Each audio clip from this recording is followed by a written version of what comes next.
All right, everybody, we're back. This week in the SIAC, we are mid-October.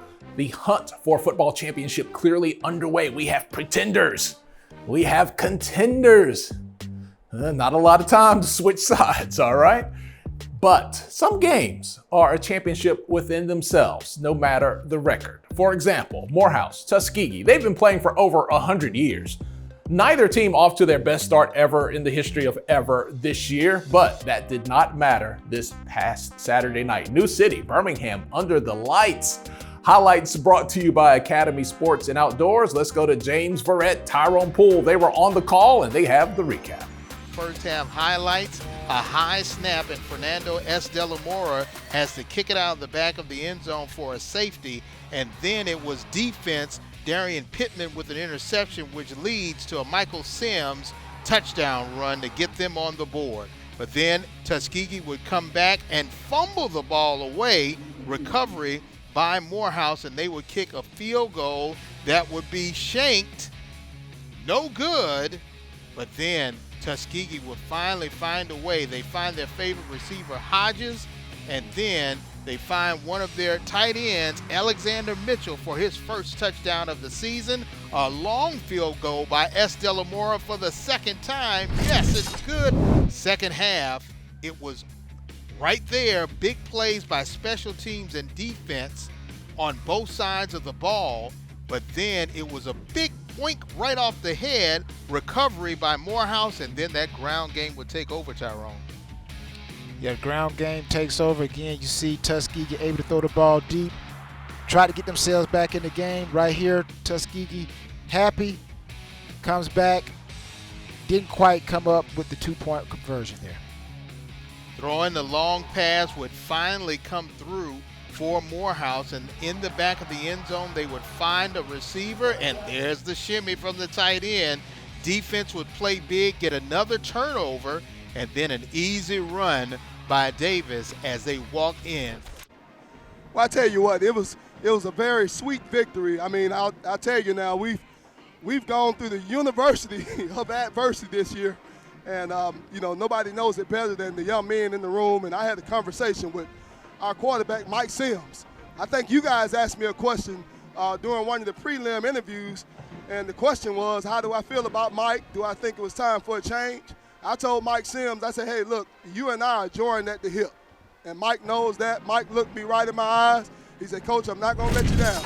All right, Morehouse with their first win of the year. Allen, football, the new kid on the block as it begins its provisional membership in the SIAC, but the Yellow Jackets have quickly shown that they do indeed belong. 3-3 so far, tough loss over the weekend at Clark Atlanta, 21-12. But if you're a fan of Allen, you have to feel good about where this program is headed. Jasher Cox has been on the job just a few months at Allen University as athletic director, but it's been an accelerated launch. The football team, in its first year of Division II play, is 3-3, including a last-minute stunner against Livingstone. Credit President McNeely, first and foremost. He's had a vision from day one since he arrived at Allen University. Made a solid hire with Teddy Keaton, who's also known with building programs from ground up. They've done a fabulous job building this coaching staff and building this program, and it only gets better from here. It's a dog-eat-dog world when it comes to revenue in college athletics, but Cox has a steady course he intends to take. We're in the heart of Columbia, South Carolina.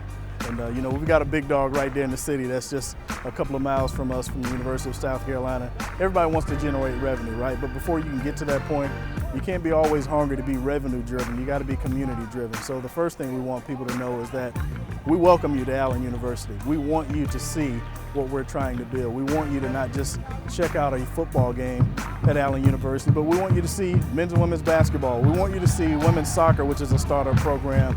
We want you to see our softball programs and other Olympic sports. So first and foremost, we just want you to come visit our campus. It is a hidden gem. Head coach Teddy Keaton has built up programs in the past at stops like Stillman. Now in his third year of building Allen up from the ashes with the team of mostly true and redshirt freshmen, he knows one thing remains the same no matter where you are. It takes discipline. It's going to take some determination. You know you're going to take some lumps, but you got to teach them and hold them together even when those lumps come along, and tell them that keep carrying the water till it turns to wine. At some point in time, it's going to come together. The hardest part is when you're losing, is being able to keep their minds in a place you want to keep them in, that they got to understand we keep the main thing the main thing. Every time we lose, it ain't always a loss, and every time we win, it ain't always a win. We just got to find what's good in every situation and build upon that. This past Saturday, it was a 21-12 loss at Clark Atlanta, but it was easy to see the Allen offense is fast and exciting, but they literally don't have a kicker, like not at all. So going for it is a way of life, and maybe not as bad as you think. We left plays on the field. I can't worry about that we didn't have a kicker. I know that's a part of football, but right now I don't have one, so I just kept doing what we're doing, and we've managed to win some ball games without it. We just have to game plan a little bit more, and we have to execute at a high level. Actually, I'm kind of liking it because it's making the kids have to focus a little bit more and give you an extra opportunity with the ball, really. Very talented team. I tell you, the quarterback that they got there, we knew if we had to keep him corralled, keep him in the pocket. Anytime he gets outside the pocket and he's able to throw that ball, it's going to be on the dime. I mean, he is very talented. I think he's leading the league right now in throwing and topping the offense, I believe, as well. So he's a very good talent. He's young. I think he's going to be a really good player for him. He's been good for him on film, and so we knew if we could just corral him a little bit, it'd give us a chance. Allen's move to the SIAC is currently in the provisional stage, but everyone recognizes the significance it has moving up from the NAIA. It's very important. It's important for recruitment, for brand, the whole nine. I think we welcome the opportunity. The competition brings people to our games, the whole nine. It brings out media coverage for our kids. It's been an exciting thing. We've been on ESPN as a young group. You know, we get a lot of coverage, a lot of write-ups. That is what we want, and that's what you brand your programs, and it eventually help you with recruitment. And Allen isn't just a swarm of Yellow Jackets on the field. Their entire caravan is a vibe. The Band of Gold travels with the team, and they are a force to be dealt with in the stands and at halftime.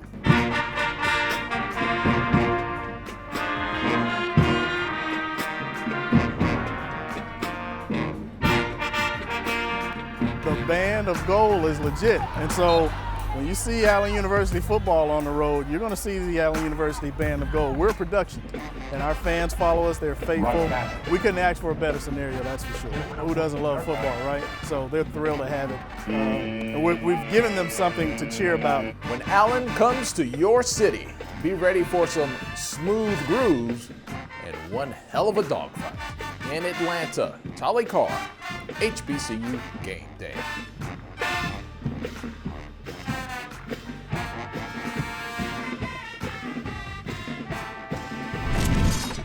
All right, back to CAU. The Panthers get their second win of the year, and Elijah Odom took all the snaps under center for Clark Atlanta.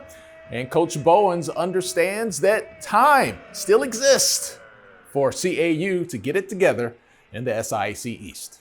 We're hoping for that. Yeah, we definitely want to get those victories. I'll tell you, some of those times that, in 19 that we should have, or we could have, or we should, and now we got a whole new crew in here. And now it's trying to get those guys to see, okay, listen, we want you to be able to see the big picture, but we don't want you to forget what's right in front of you today. And so I think that we got to keep them focused. And if we can do that, that's going to help us because if we talk about time, just see a little to see a lot. If we can do that, that'll help us get to the next one, and just have the goal of going 1-0. And if we can do that, like you said, a lot of crazy things have happened. And we're hoping for that and believing for that to happen for us too. And we like to mess up stuff for people if we can. All right, Albany State enjoyed a homecoming festival over the weekend, taking on Edward Waters. My man, let me introduce you to Vaughn Wilson. He was there. With HBCU football comes homecoming, the annual rite of passage for black colleges across the nation. This Saturday, it was the Good Life City, Albany, Georgia's turn to celebrate like only HBCUs can. Added in the pageantry was a surprise guest. While the Golden Rams knew they would be facing the Tigers on the gridiron, the EWU Triple Threat Marching Band showed up in pregame, setting up a halftime battle of the bands against the ASU Show Band. As for the game, it was Albany State continuing its romp in the SIAC. Quarterback Deontay Banu spread the ball out to his core of receivers while Cam Ward and Marcus Fulks ate up turf in the ground game.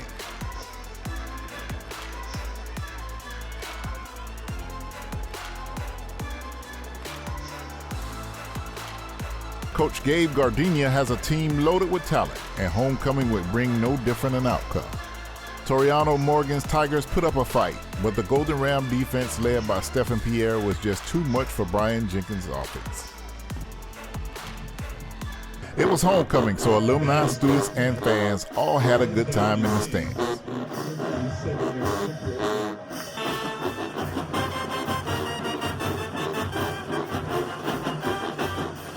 By the start of the fourth quarter, Coach G went to the reserves, including quarterback Jadon Sullivan, taking over for Bono. When it was all said and done, Gardenia and Morgan met at midfield with the Rams at 5-1 and the Tigers at 2-4. Next week, the Golden Rams will travel to Benedict College while Edward Waters will host Kentucky State in Duval.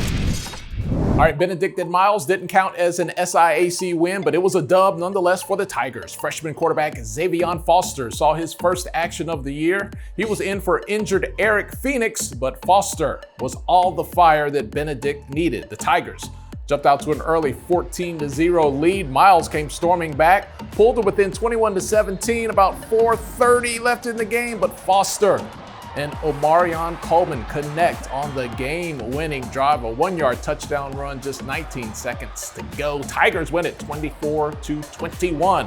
All right, rest of the scores from this weekend. We showed you Albany and Clark Atlanta. Fort Valley State over Central State there, my upset of the week. Mildly surprised that Kentucky State handled Lane. The Dragons were rolling. Again, a tough stretch for Miles. Savannah big over Erskine, and again, Morehouse over rival Tuskegee. Our players of the week in the SIAC: Elijah Odom, Offensive Player of the Week. Stephon Pierre wins Defensive Player of the Week awards from Albany State. Ryan Duff from Tuskegee, your Special Teams Player of the Week. And Xavion Foster, your Newcomer of the Week. Here's a look at the SIAC standings after this weekend's action.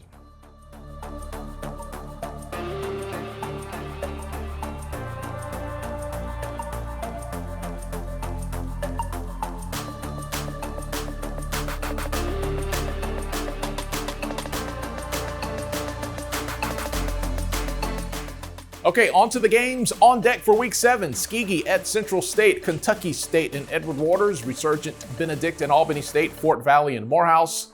Lane and Miles will be interesting. Clark with a puncher's chance in the division if it can solve Savannah State this weekend. We will see.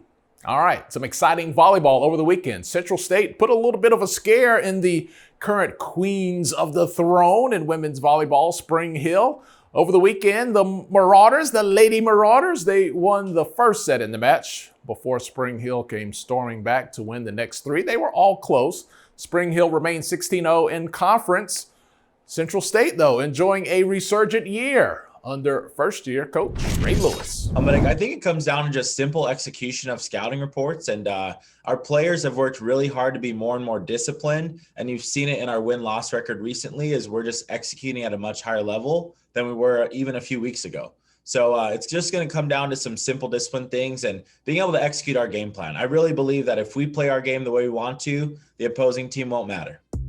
All right, players of the week for volleyball. Haley White from Central State, Offensive Player of the Week. Stacia Adams from Kentucky State, Defensive Player of the Week. Abrielle Jordan, her teammate, Newcomer of the Week. And Spring Hill versus everybody, Jessica Fairley, the Center of the Week. All right, can we just rename the cross country award the Runner of the Week? I mean, Nelson Kimbo from Benedict just keeps winning. This is his third week in a row, but he is putting in the work. Nelson led the way for the Tigers at the Royals Cross Country Challenge hosted by Queens University. He ran a personal best time of 25:03 over an 8K course. I couldn't do that on a 5K course. I'm almost 50 though. He finished 75th overall. His teammate, Floma Okumu, she ran a personal best this weekend for the Lady Tigers. Same meet, she finished 39th. She ran a 20:58 in her event. Man, that was a 10-pound bag and a 15-pound show. We've got to do that again. We're less than a month away. Wherever you might be, keep in mind a football champion will be crowned in like 4 weeks. That game is coming up, SIAC Championship on November 13th. You think about that for a spell, who might win, and by the time you figure it out, it'll be time for another edition of This Week in the SIAC. I'm Tolly Carr. Thanks for hanging out with us. We'll talk to you later.